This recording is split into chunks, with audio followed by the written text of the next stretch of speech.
Қадыр Мырзалиев, ел және мен.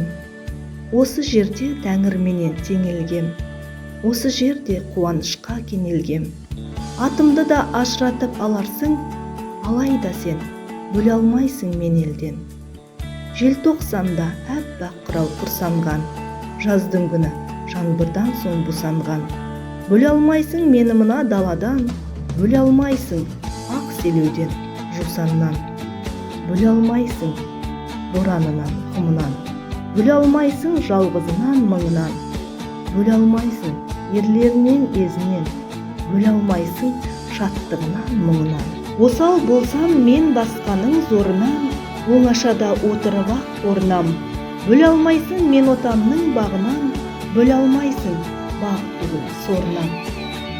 Қайса жігіт елге берген сертіне, ол күймейді, мен күйемін өртіне. Бөле алмайсың арманынан бұл елдің, бөле алмайсың қасіретті дертінен. Қуат алып шуағынан, суынан, туған жердің теңізіне жуынам. Бөле алмайсың гербісімен мен елдің, бөле алмайсың желбіреген туынан. Алақанда әлдилеген отаным, көмейімді күйдіреді отаным. Бұл елге мен парыздармын, бір перзентпін. Қазақ деген бұл сүнгенге отамын.